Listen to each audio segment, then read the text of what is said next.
Hello, you wonderful people out there. Brian Stevens with the National Real Estate Post and Mortgage Shots, which, by the way, you should go check it out. Sign up because I will send you a video every day.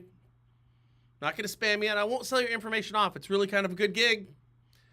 You'll get information about the mortgage industry, real estate industry, with hopefully a little sales nourishment and to allow you to kind of, like I say, read the tea leaves of the direction the market is going to go.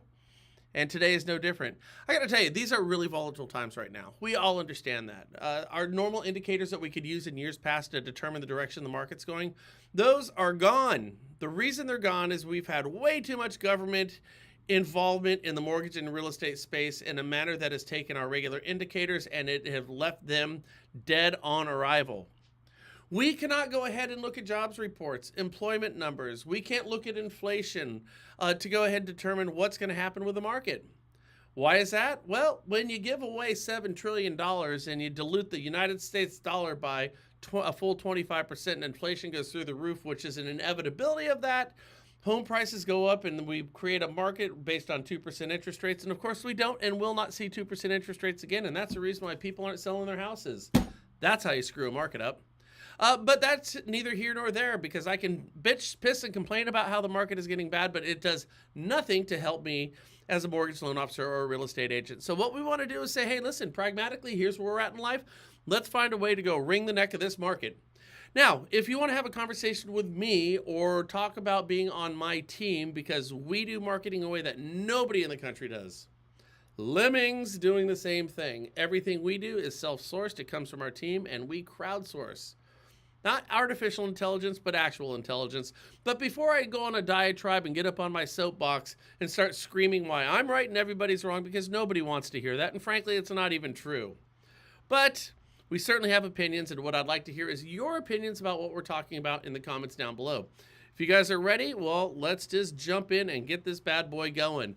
Okay, mistakes are proof that you were trying. Listen, as a loan officer or real estate agent, just understand, you're not a loan officer, you're not a real estate agent, you are a salesperson. It is your job to go out there and compel people to make decisions that are going to be in their best interest. Now, in order for us to do that, we have to understand the market. The first thing we're going to talk about here is builders are offering mortgage rate discounts. Home buyers aren't biting. Now, if you watch my show with any regularity, you know that I would have told you this years and years ago. And I keep kicking that dead horse on this topic. Listen, it's not a rate game, it's an inventory game. That's where we need to be. And the truth of the matter is, even though we've seen builders drop their prices, and we're starting to see some of the major metro areas drop their prices as a byproduct of what new home builders are doing, we simply don't have enough. Okay? We need to see a much more drastic reduction in prices to bring anything that resembles affordability back to the game. A lot of people are talking about the fact that people in 20s and their 30s right now don't want to buy homes. You know, they're smarter than us old folks. They're upwardly mobile. They're gig workers. They're hired guns. They're programmers. By the way, I think the younger generations, how about this? I think really are smarter than us. They're not as wise as us, but they are definitely smarter than us because the world has changed so much. But anyways, I digress. They do want to buy homes. We know this. There's been surveys and studies abound for years and years. Younger generations do want to buy. They simply can't afford it. They can't afford it, and prices have to come down.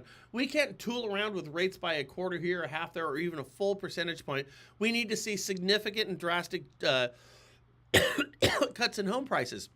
And I've said this time and time again, it doesn't matter what happens with our policymakers out there. The market will invariably find its own footing after years and years of over-government involvement. It will, and it's doing it. Unfortunately, when the market is going to grasp its autonomy back, rip it out of the hands of our policymakers, it generally is more painful. And I think we're in for kind of a rude awakening in the housing market for some of you. Now, I run a group called Pods, and if you want to be a part of Pods, just reach out to me. You got my phone number, 707-330-1272, and you can be part of our crowdsourcing group. But in my Pods group, I have a half a dozen loan officers who I've been speaking with now for years. They're closing 10, 12, 15 deals per month. They are not in personal recessions. Albeit the market is tough right now, it's only tough if you allow it to. That's all it is. It's only tough if you allow it to. So understand that we can overcome some of these things here. All right, so case in point, the median age of a home buyer. For a repeat buyer, you're 62 years of age. This is the highest number we have ever seen, and it's the highest number by far. If we go back to 1980, it was like 36, and you can see that on the left-hand side. We have literally doubled the age of the repeat buyer. This is the sign of a housing market that is not well. All buyers, the average age is 59 years old, where it used to be 31, and the average age of a first-time home buyer is 40. Where a few short generations ago, you can see over there in 1980, it was 29. Is that crazy? By the time somebody's on average buying their first home, they're already going through a midlife crisis and or menopause. Well, ain't that great? That's just grand. When you're buying your first house, you should be footloose, fancy-free, young, starting a new family. And by the way, new home formations have fallen off a cliff as well. New home formations are when, you know, Johnny and Sally or Susie decide to go out there and get married and get a house and have a kid. That's a new home formation. That is not taking place right now. They're staying at home with mom and dad, and they're turning that garage into an extra room, and they're raising kids in the garage. We aren't getting new home formations, and that is because of affordability. The average age is 40. Once again, these are all signs of a housing market that is not doing well. But I will tell you this. I told you the market will go ahead and rip control of the market back from the regulators and all their ill-begotten decisions that they have made that put us in the mess we're currently in right now. But do not use this as an excuse, because success is still to be had, and we can find it out there. So like I said, go out there and be your own effing hero. You can do this. You should do it today. The median age of U.S. home buyer, we went over that one. The age of first-time home buyers has surged to a record high. Once again, we already spoke about this. Don't judge yourself if things don't work out. You know, here's the thing, guys. For loan officers and realtors out there, this weekend, you have a choice of what you're going to do. Go try something new. Go try something different.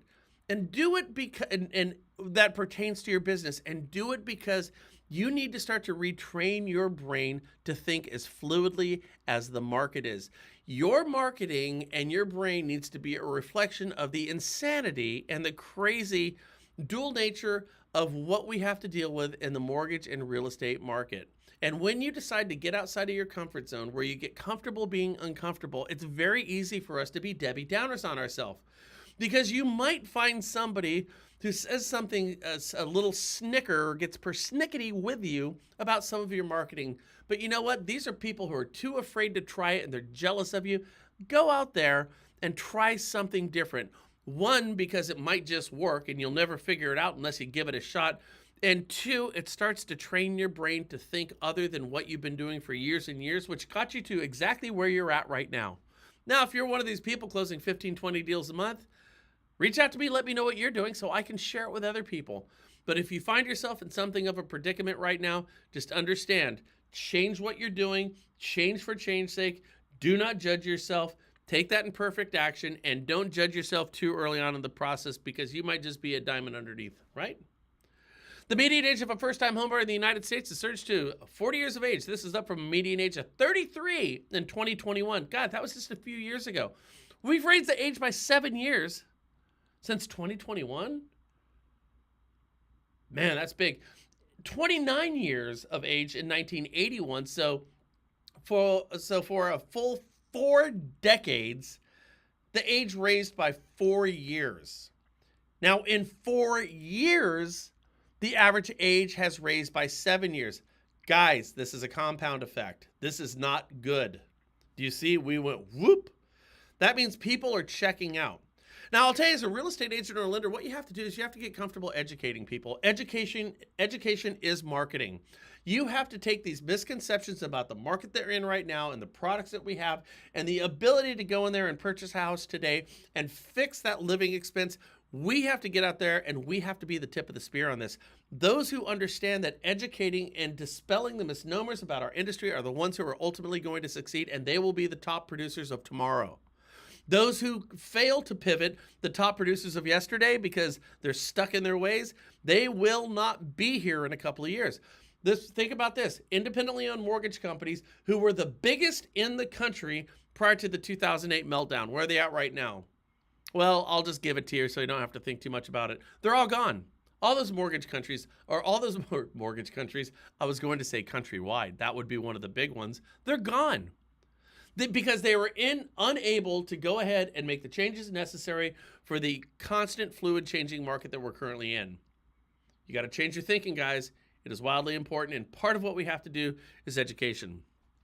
Meanwhile, the typical age of repeat buyers hit an all-time high of 62, with a median down payment reaching an all-time high of 23%. Record home prices and high mortgage rates have created the worst buying conditions on record, locking young Americans out of home ownership. They're not locked out of home ownership. They're choosing not to engage. And I've said this before. If there is a concert and I cannot afford the ticket, I don't care who's playing at the freaking venue. If I can't get in, who cares? And a lot of younger generations feel this about home ownership. They have tuned the whole damn thing out. You know what? I saw my parents go through this in 2008, and I'm not going to end up in the same mess. And oh, by the way, everything over there is on fire for all the wrong reasons. No, I don't think I'm going to get into home ownership. It's not because they don't want to. It's because they think they can't. That's where me and you come in, and we change the misconceptions about what's going on. And by the way, let's say it is too expensive for you to buy a house. My God, this is going to be a change of lifestyle payment. Like the Corcoran Group said, quit going to Starbucks and everything will get better. My God, what a... They really did say that. These are people who are on all the daytime talk shows that your mom and dad are listening to. The Corcoran Group. Just stop getting, all the problem comes down to Starbucks. Starbucks is the problem. Stop going to Starbucks. Everything's going to work. Yeah, listen, the coffee's too much money. I get it. But it's a little bit more complicated than that. And me and you, we understand our talking points on this.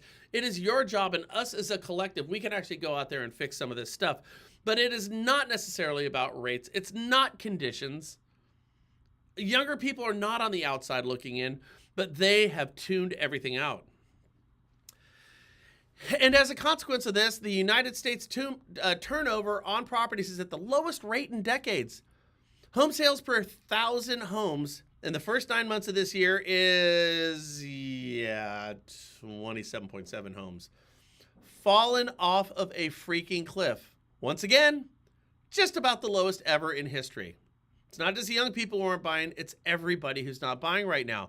And listen, when you watch the news, excuse me, for which I don't, all you're getting is negative news out there. Now, again, this does not need to be your personal recession. This could be a national recession, and you could be an island of success, a small oasis of success in an otherwise dreary market. Again, I know this from my pods. I know this from loan officers who I'm working with. I know this from my own personal business. There are still people buying houses out there, but it truly is a case of the haves and have-nots. And two things here, just real quickly. One, you have marketing pieces, and somebody's going to get ensnared in the web of your marketing piece when they make their home buying intentions known. I'm thinking about selling my house. I'm thinking about buying a house. I'm going to go to Zillow and look at houses. Snag, marketing, and then that marketing worked, and all of a sudden Zillow's going to capture their information and sell it back to you. Realtor.com, it's going to happen to you. Somebody goes to their neighbor and says, hey, listen, I'm thinking about buying a house. Oh my God, use that Brian Stevens guy. He did my loan. It was absolutely fantastic. That's my marketing working for me. Flyers, that's your marketing working for you. Conversations, your sphere of influence, your database. By the way, don't call it a database. Call it your best opportunity. What are you doing with your best opportunity today? I'm ignoring my best opportunity. I'm engaging my best opportunity. I am calling my best opportunity. I am sending things to my best opportunity. I'm asking my best opportunity if they know anybody who would be interested or should buy a house. I would use should buy a house, okay?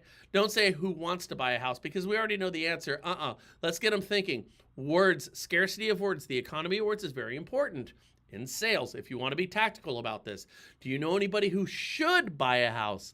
Not somebody who can buy a house or wants to buy a house, but somebody who should buy a house. Ask homeowners. They already think it's a good idea. Why?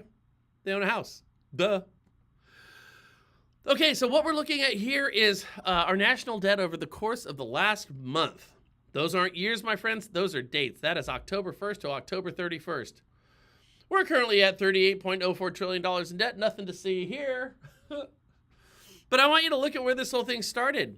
It started down here on the left-hand side, and we were at about 37.5 trillion. Now we're at 38.4 trillion. This is over the course of a month. Are you telling me we added trillions of dollars to our debt in the month? Man, this ain't good. This ain't good at all. It's unsustainable. This is going to create an inflationary environment, and an inflationary environment is bad for rates, and it's bad for buying bananas, going out to eat, and most importantly, it's bad for buying homes. I show this to you because we have to. Now, the truth is that with our debt going up, even if inflation goes up, we're sitting around 2.5% right now. It's now being speculated that the Fed is going to go ahead and lower interest rates one more time before the end of the year because our inflation numbers look pretty good. However, our inflation numbers do not take into consideration the cost of energy, you know, to keep your house warm, to keep your car running. We don't spend a lot of money on that shit, do we? And it also doesn't include your housing expense. You know, that 42 ratio, that 38 ratio, that 37 ratio, where 37% of your gross or about 50% of your net income is going to. We don't count those into inflation. That thing seems rather stupid to me. This is a relatively new change because we want to get lower inflation numbers, but it doesn't change the reality on the ground. And this is a reason why I say, don't worry about what our policymakers do. They can go ahead and tinker with numbers all day long. But where the rubber meets the road is what people are going to do and how they're going to choose to spend their money, either in housing for home ownership or either in renting, which would be somebody else's house.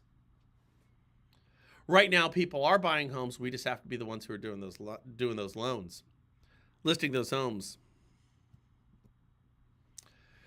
All right, let's just talk about the 800-pound gorilla in the room. I'm so sick and tired of this stuff. I'm talking about AI, artificial intelligence. Did you know the guy behind The Big Short just did the biggest short ever on NVIDIA? Who's NVIDIA? NVIDIA is the richest company in the world. They are. No, that's not true, Brian. Apple is. No, they're not. NVIDIA. If you put the earnings of Fannie Mae and Freddie Mac together and you were to look at their annual earnings over the past 5 decades, the richest company in the world is a quasi public-private enterprise known as the government-sponsored enterprises, who have since been sequestered by the Treasury and the Federal Reserve, and they have taken all those common stock shareholders, and they've made their stocks worth absolutely nothing, where they created a preferred stock where the United States Treasury owns 98% of the government-sponsored enterprises known as Fannie Mae and Freddie Mac, to where they sweep and take all of their profits and have now done so for well over a decade. Did you know that? Do you want to know how much Fannie and Freddie have paid down of their bailout in 2008? Here's the answer. Not one penny. Not one damn red penny. Of the billions and billions, they have not paid down $1. However, they have given the Treasury the amount of their bailout over 6 times the amount. See, because it's not a bailout. It's a dividend share. It's a dividend share by the sole owner of Fannie Mae and Freddie Mac, known as the United States Treasury. And what they've decided to do is just take all their money on a quarterly basis, leaving them broke. Thank you very much. I think we'll keep this. I'll tell you what, there are loan sharks and mafioso figures out there right now who would blush at what the federal government is charging your government-sponsored enterprises. And I say yours because it was owned almost fully from public investors, Jane and Joe average Americans who bought all that common stocks and have had this in their portfolio for decades and decades. Yeah, that's worth nothing right now because the government back in 2010 during the Dodd-Frank Act went and basically just said, we will keep you, thank you very much. Anyways, I digress. During that time, there was a movie out called The Big Short. If you haven't seen it, it was absolutely fantastic. But the people behind The Big Short are now shorting NVIDIA. They're saying that this is going to look something like the dot-com bubble. Some of you might be too young for that. If it's going to be as big, maybe it is, maybe it isn't. And I have a fantastic presentation on why I think there is definitely an AI bubble out there. But let's just put it this way. You know, right now, AI, in my estimation, is kind of this generation's Cabbage Patch Kid, Pet Rock, Beanie Baby, Pokemon card, whatever the hell you want to call it. It's the latest rage and it's the latest craze. Now, is AI going to take a bunch of stuff over? I'm sure it will. You know, if you're a programmer, you might want to start looking for a job. You know, if you're a mathematician, you want to look for a job. But if you're in sales where that human connection is a huge part of it, AI can't go out there and replicate the one thing that you can do, and that's actually talk to somebody and have empathy. AI will never, ever be able to do it. Do you ever listen to a recording when you call somebody or you call a company and they say, "Hi, thank you for holding. We really appreciate your patience." I'm like, you're a computer. You don't give a shit about me. Like, I have a hard time with a computer telling me that they appreciate me. Stop it. Anyways, right now we're seeing there's massive influx of money going into all types of AI. NVIDIA is the foundation beneath every single AI company in the world right now. That's why they're the richest company in the world right now. And right now, some people who tend to be pretty good at this stuff are saying, you know what, this whole thing is going to blow up in our face. What says you? Do you think that there is a bubble? Do you think there is an irrational exuberance around artificial intelligence taking absolutely everything over? Or do you just think this is something different than the general hysteria that we mock up in our 24-hour news cycle and all the social media revolution that we found ourselves in over the past decade, where if somebody sneezes, everybody hears about it? What do you think? I'm telling you right now, getting back into loans, talking with people, understanding the problems that they're dealing with, overcoming their objections, dealing with their fears, dealing with their concerns, dealing with their insecurities. Nope, I'm feeling pretty damn good about where we are, both lender and real estate agent. And I'll tell you what, this is what pisses off all these fintech companies, and this is precisely the reason why we're finding lawsuits inside the mortgage space and inside the real estate space right now. It's all being perpetuated by these heavily funded, publicly traded financial technology firms that are permeating the real estate and lending space because they've tried to beat you for decades. They've never been able to do it. And if they can't beat you the honest way, then you might as well go ahead and try to cheat. Thank God we have a whole bunch of crooked lawyers in this country. As Will Shakespeare once said, first thing we do, kill all the lawyers. Of course, I'm not saying let's kill the lawyers, but you can understand why people get disgruntled about it. Suffice it to say, smart people are saying AI might just be a little bit of a bubble. The days and weeks will tell us going forward, but tell me what you think down below. United States layoffs for October surged to 2-decade high. United States-based employers cut more than 150,000 jobs in October. That doesn't sound good. Marking the biggest reduction for the month in more than 20 years. That's not good. Tech firms led the job cuts in the private sector. Thank you, AI. Followed by retailers. Thank you, Amazon. Listen, we're on an iceberg right now, guys. Things are going to get harder before they get easier for a lot of you.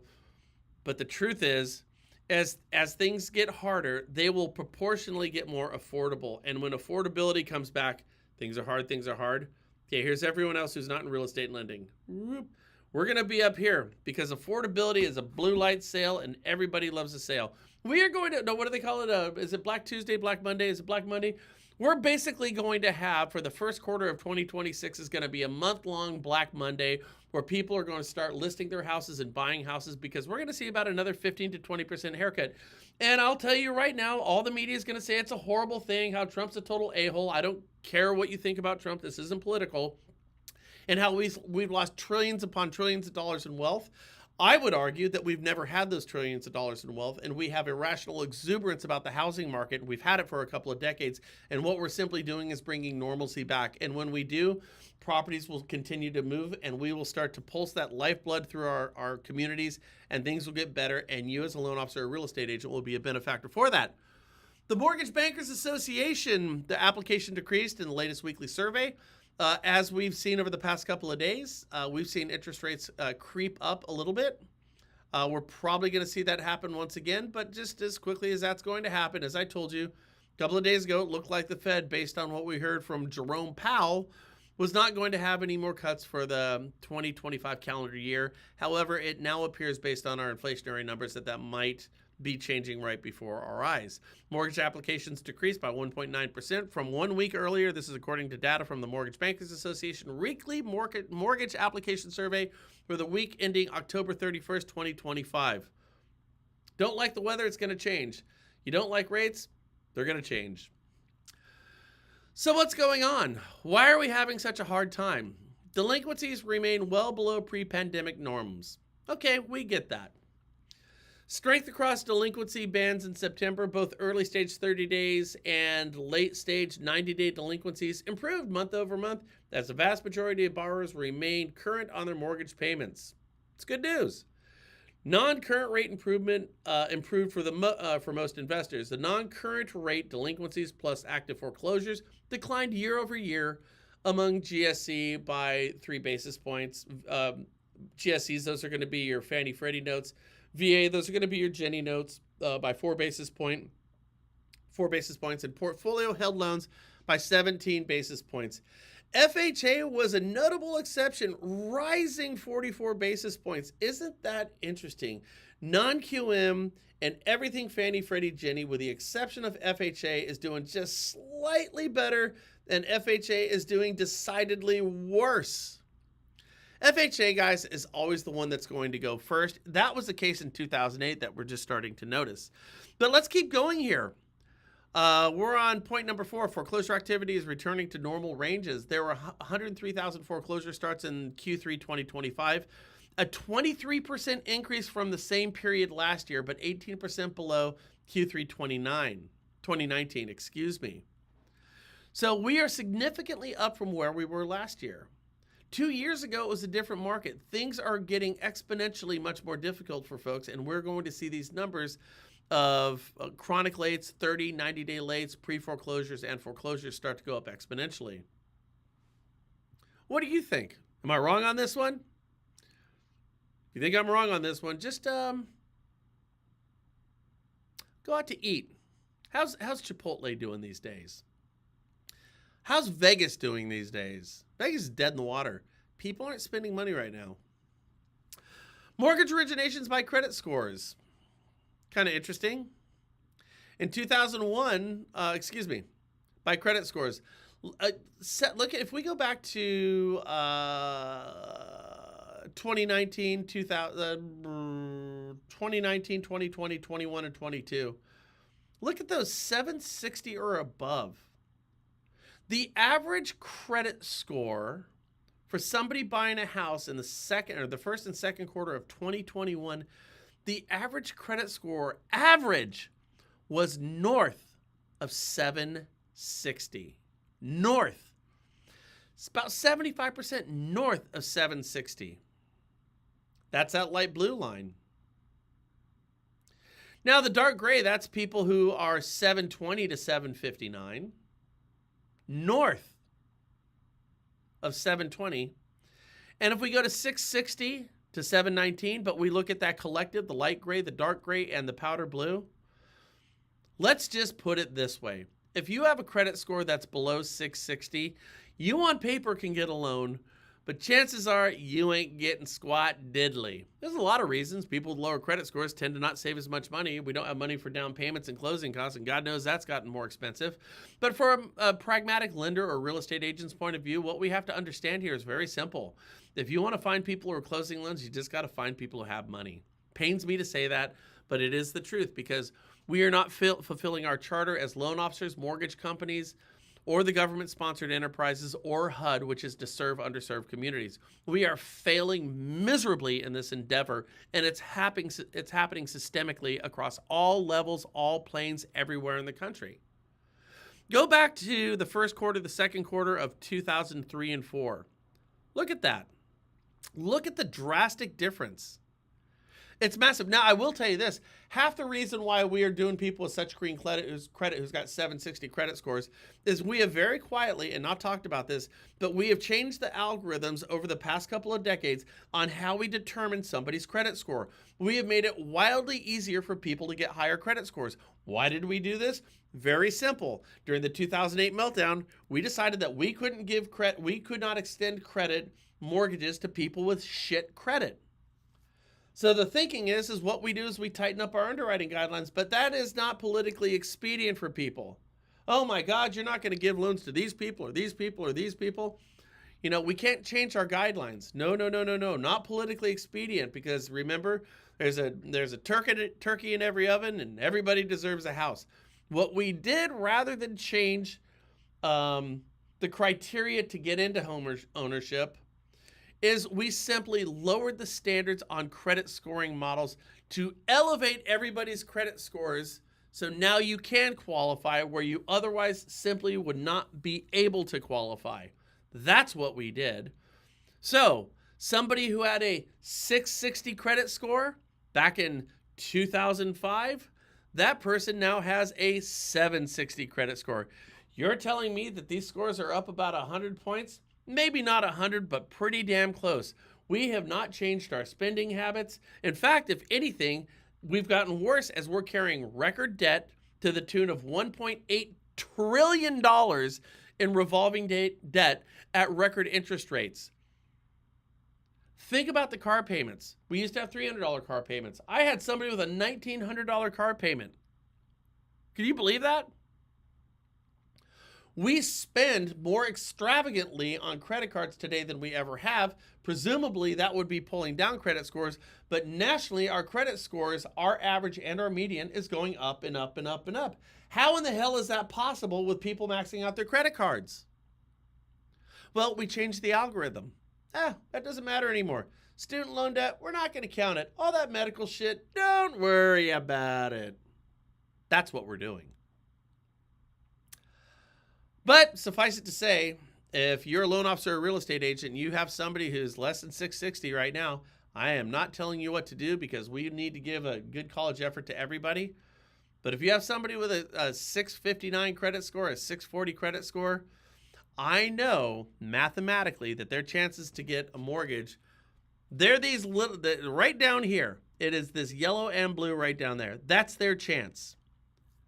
Look at this. Right here, see this little one right down here? This is below 660. Everything above this yellow, that's everybody else. That tells me we are not extending credit to people with anyone below a 660 credit score. Plan accordingly. You get somebody with a 620 credit score, you're a loan officer, you tell that real estate agent, I can't do it. Let her give it to your competition and let him pull his hair out trying to figure out how to close a loan that nobody wants to do. Which is another point. With foreclosures going up, 30, 60, 90-day lates going up, with margins compressing right now, and with limited activity in the mortgage space, as I showed you a moment ago, we are turning over fewer houses now than we ever have. What's happening is our foreclosures going up, we are finding more audits on more loans where somebody didn't, dot an I or cross a T, and that is now being deemed mortgage fraud. I told you this yesterday. You're going to hear the term mortgage fraud become much more of your average daily conversations. You'll hear it on your news feeds. You'll hear it not only in your mortgage and real estate news feeds, but this is going to start to make its way to our general news that everybody watches. Mortgage fraud is going to go through the roof. I'm telling you right now, that's what's going to be said. Now, did people all wake up one day, get together in a group and said, you know what? Let's all commit fraud today. No, of course they didn't. But what we do is we are going to hang our hat on mortgage fraud. As foreclosures go up, our politicians aren't going to say our policies created this mess. No, no, no. That's not politically expedient. We're not going to blame it on the consumer, because the consumers can never do anything wrong according to our policymakers, because that's their voting base. It's never the consumer's fault. It's going to be your fault. It's going to be your company's fault, because all of a sudden you all decided to create more fraud in doing loans. That's how this whole thing is going to be sold. That is, my friends, politically expedient. Yes, it is. Of course, that's not the case, but this is how this shit always works. You're going to be the fall guy on this stuff. So what we do right now is we write clean loans. How do we write clean loans? We get clean borrowers. Hate to say it, but this is the world that we live in. Now, caveat here, I say this certainly tongue-in-cheek, but we want to serve all communities that we work with and around. We want to engage, we want to embrace all communities, and we want to be as helpful as humanly possible. And if you get somebody with a lower credit score who's on one of the lower socioeconomic rungs of the ladder, you go out there and bust your ass and show them that you're a professional loan officer and get that loan done. But just make sure that you double check absolutely everything, because if you don't dot an I or cross a T, they're going to call that fraud and they're going to come after your license. Guys, write clean loans. Not one loan will make your career, but one loan will break it. Credit scores at origination of mortgages. People who've got a 670 credit score are in the 10th percentile. Not very good. That's not serving underserved communities. 25th percentile, people with about 740 credit scores. And if we go all the way up to the green to the 50th percentile, that's people with 7, 75, 76 credit scores. And as you can tell, going back to the first quarter of 2003 on your left-hand side, we are expecting better and better credit from our borrowers. And this is going to happen as things continue to tighten and tighten and tighten. We are not yet done with this. In fact, I would be willing to bet you that these numbers are all going to go up in the wrong direction in the coming months and possibly even years. Quarterly transition rates for current mortgage accounts. 30, 60-day lates, we got we were significantly higher. We've dropped down by about 1.5 points. 90-day lates are still dragging near the bottom. What direction do you think this is going to go? Now, I asked this earlier, and someone's like, well, I think it's going to flatten out. Do you just see any flat parts on either one of these graphs? I think what's going to happen is we're going to see a significant jump in both of these. Now, a jump in lates and a jump in foreclosures, again, is going to create more opportunity for loan officers and real estate agents to go out there and list properties that are now much more affordable, and we'll kickstart the real engines. We'll put the defibrillators on the housing market. Only reason I put this slide in here is I thought it was funny because the more things change, the more they remain the same. So this is a percentage of consumers with new foreclosures by state. Anyone notice anything there? Anyone? What we're looking at is what we looked back at in 2008. These would be the sand states, S-A-N-D, sand states. Sand states are the first ones to go up in value, and they're the first ones to go ahead and auger the plane in the ground, and that's not good. So if you want to know what's going to take place with your market in your state, all you have to do is look at states that are significantly known for their sand. California and our beaches, sand. Yes, actual sand. Florida and their beaches, sand.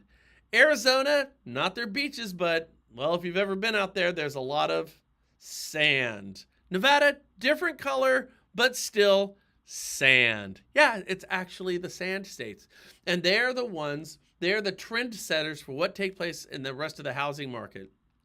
And right now, foreclosures, as you can see on the far right-hand side, have fallen off a cliff. This is partially through policies, some of the policies that I told you about that are less than helpful by allowing people to still stay in houses without making their payments. These policies have been in place very quietly over the past 4 years. We're starting to, at least I'm hearing we're starting to stop keeping people in houses and making these payments on houses where folks aren't making their payments, which would lead to more foreclosures, which would lead to more downward pressure on prices. And that, my friends, would be a good thing. Freddie Mac's home price index is up 1% year over year in September.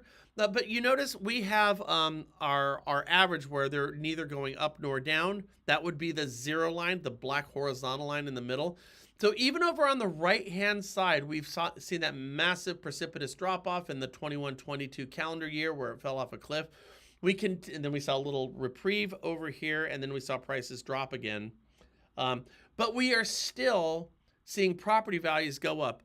However, we're going up at a rate of about 1.5%. And if inflation's at 2.5%, if you're buying a house right now, then you are on paper losing money as inflation outpaces your home appreciation. If we're appreciating at 1%, inflation's at 2%, then you are negative 1% year over year. And that's kind of where we find ourselves right now. But as you know, and we could pull up a whole bunch of other graphs, if you're holding on to real estate for any extended period of time, you're always going to win. Freddie Mac's here we go. This is a longer version of it. Okay. Freddie Mac's house price index month over month. That last one was year over year. Now we're going month over month. And as you can see, we are south of the old Mason-Dixon line when we look at this on a monthly basis. In other words, as we're looking over here, year over year, we haven't fallen off a cliff. That's because of January, February. That's because of December, January, February, March of last year, where we were kicking ass a little bit, and now that sucker has dropped down. But when we go month over month, as you can see here on the right-hand side, we've actually seen property values dropping below purchase prices from the previous month. This is going to take you back to October. And now look at how many times we've been south of our median neutral. A little bit over here during a recession. These vertical bars are recessions. Little here in 93. January 01, we had a recession. That's your dot-com bubble, youngsters. That's your dot-com bubble. We're going to have another one of those suckers. It's going to be called the AI bubble. We didn't even see a negative in home prices there, though. Now, here's the big housing recession of the 2008 meltdown. Right there. And this right here is right in the middle. Those are property values dropping. Look at, they dropped as much as they went up. You were able to, I mean, that is massive. We had a little recovery and then another massive hiccup. That would be 2010-11, meaning that was kind of the hangover from this 2008-9 debacle. We saw that, and then more or less nothing. Oh, this is COVID. Property values dropped a little for a second there in January of 2000. This is COVID. That's your COVID recession. 2022, this is our affordability housing recession. And this is our 2025 affordability housing recession. Is it going to go down? Look at this. We're still above. And the answer is, when you look at this, that we're still above on a year-over-year basis, month over month, we're actually below the Mason-Dixon line. My answer to this, is it going to continue to go down? And, well, you bet your sweet ass it's going to. Again, who hates a sale? This is a big one right now. Everyone talks about employment. Well, we are overstaffed right now. We are overemployed. Our unemployment, our numbers are low. This is right now what is the reason why the Fed says that they're going to go out and probably lower rates once again, is our employment numbers look fairly decent and our inflationary numbers look pretty decent based on how they're looking at the math. However, I have a hard time looking at this one and saying that we don't have a problem, because layoffs for October, just last month, are the highest they've been in 23 years. We have laid more people off than we have in the past 2 decades. People ain't shopping. People ain't buying. People are getting laid off. Again, this indicator is going to put downward pressure on home prices, which, again, I want to reiterate, is good for us.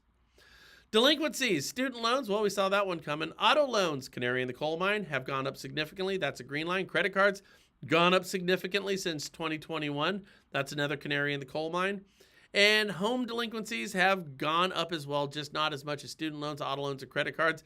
If you are missing your student loan payment, things are tough. Shit, I'm going to miss that car payment because I can't pay that because things are hard. Now I'm missing my student loan payment, my car payment, or my credit card payment. Then you lose your car payment, and then what? The last thing you lose is going to be your house payment. So as we see all these numbers increase, what do we think is going to happen with our mortgages, the gold line? All we have to do is go back to 2008. So look how low our mortgage delinquencies were, kind of like right over here. Look at how they were lower. And then we see these 3 indicators, credit cards, auto loans, and student loans. They were doing worse. Our mortgages weren't doing nearly as bad, right? Then look what happened in 2009. Look at this. This is really fascinating. In 2009, the mortgages, we were still making our mortgage payment, not making our car payments, not making our student loans payments, not making our credit card payments, but we were making our mortgage payment. Then what happened is the shit hit the fan, right? And then in 2007 and 8, this number of mortgage rates started going up and up and up. And check this out. Check this out. This is fascinating. Our mortgage delinquencies actually surpassed our car loans. Not here. The green's always above. But right here in this little spot right here, mortgage payments, they actually exceeded late payments more so than auto loans. We surpassed it right here. Look at that. We went above. The only thing that was worse was credit cards, because who gives a shit about credit cards? Right? And then look what happened.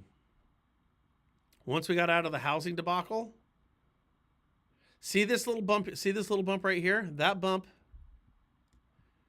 is that bump right there. Property values going down there. See how that went up there? See this little area right here? Okay. That's this right there. Okay. And then, of course, mortgage delinquencies went way back down, and we still find ourselves way down here. And now, today, look at the difference between, so we are at 3.5 to 8. So let's call that almost 5. Let's call it 4.5.